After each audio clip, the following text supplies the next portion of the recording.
Okay, today I am drawing out a pattern to do a punch rug for one of my clients.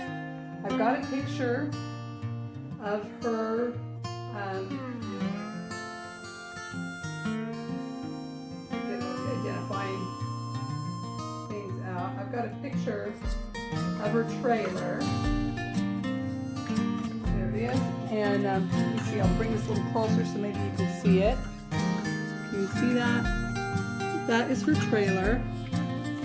And I am going to transfer it onto this mesh, which I will be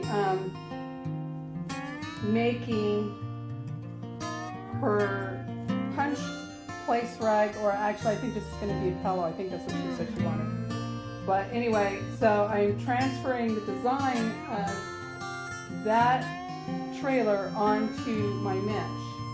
It's just a rough design.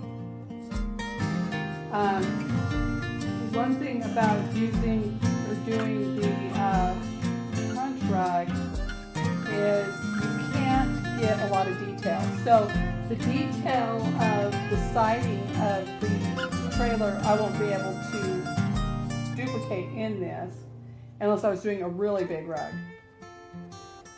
So right now I'm just making sure I got the basic design and elements of that trailer, and we'll transfer that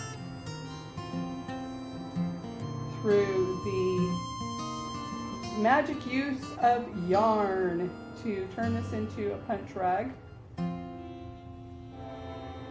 And I think I pretty much have it. And there you go. I don't know if you can see that or not. It's right there.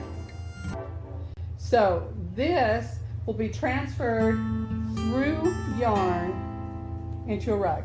We're hoping. So that's the plan. So we'll catch back when I get a little further along.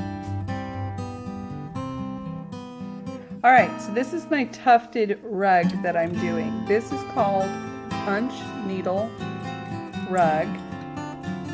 And the beginning of it, you saw it on a white form. The white is good for a thinner yarn, but I'm doing this with what is like a felted yarn. So it's a little wider and I needed more space, so I changed it out. This is just a potato bag. Never used for a potato bag, but I ordered them. So this is it. The lady that ordered this wanted me to change the color of her trailer. This is her trailer. She repainted it pink. So I am changing it from the turquoise to the pink.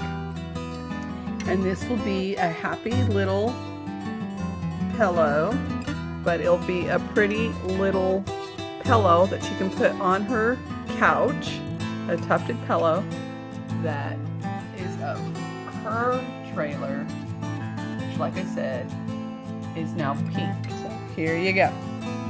I will check in and show you some more. Let me show you the back of this. So this is the front part. I still have to fill in through here, and you'll see in the back how that's different. And then I've got to put some blue in through here and here, and then I've got windows up in here and up in here that need to be done in blue.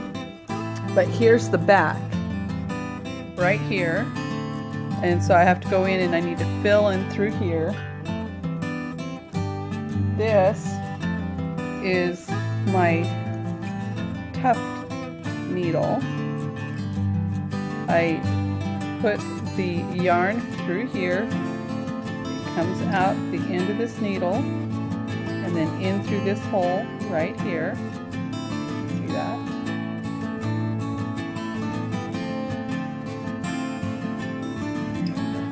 My camera doesn't want to focus, but anyway, it goes through there, and then you just simply go through. And depending on how big you want the loops is how far you go in. I'm doing a full extension, so I'm going all the way here. The loop will be half the size of the needle. But, and then you just change colors and you keep going. When you're done with this, you put a substance that's very much like rubber caulking, if you're going to keep it as a rug, and that will keep it from sliding on your floor. And then, or you can put a glue. You want it to be a movable glue, so a flexible glue. But anyway, that's this project, and I will check it in some more. Bye. All right, so we're going to do an update. I had to change out my fabric. The other fabric I was using, I use for doing smaller yarns to make the rugs with. This I'm using a felt-like yarn, and so I needed it a little bigger in the way of the mesh for it to go through. So this is technically a potato bag, but I bought them brand new and then took them apart. It was a lot cheaper to do it that way, so I went ahead and I did that. I transferred the design onto my base here, and I have been punching it. You can see this is the front part of the design. When I'm done, some of this is uneven. So if you look close, you can see that some of the tufts are higher than the other. And that's just because sometimes it gets a little looser in the needle than others. So it comes out a little bit more. But what you do is you go in with some small clippers and you just clip those off and bring it all down to where it's nice and even. So what I have going right now, so this is the back side, this is the front side. I work from the back with my tufting needle. This is my tufting needle. It's a punch needle that is hollow in the center.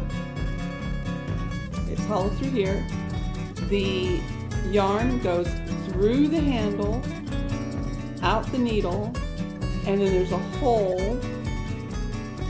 You see that? There's a hole right there that I bring the yarn through. Now I also use fabric, and in fact the windows are an old shirt of mine, which is blue.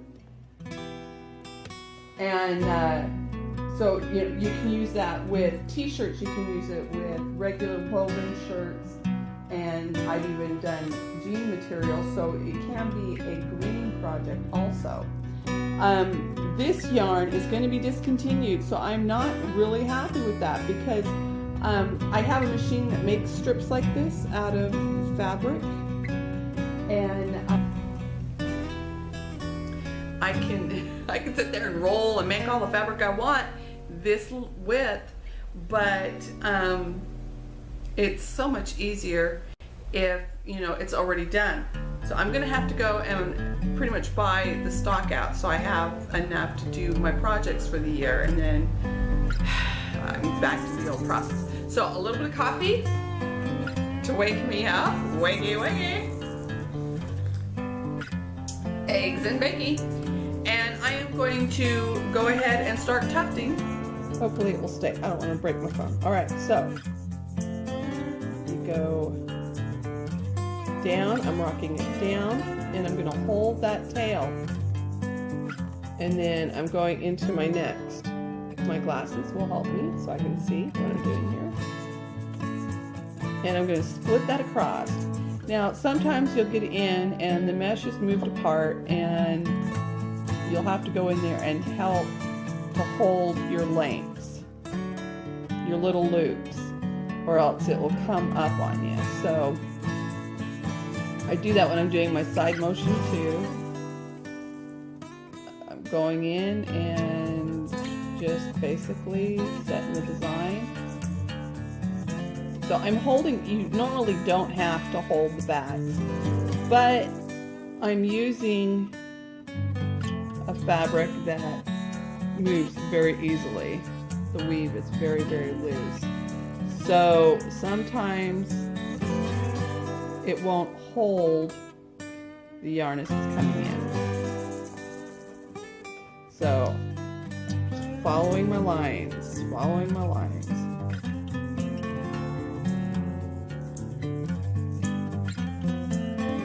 And sometimes I have to pull it up a little bit and see what I'm doing. I've undone work too, and it's so simple to undo. All you do is just push on it or pull it out. It doesn't take anything at all.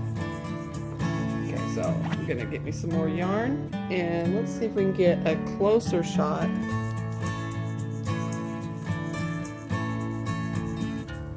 So I'm pulling it out.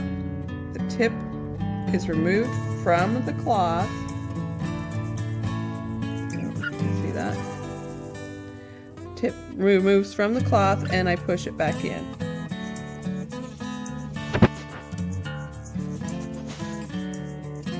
So I'm pulling it out.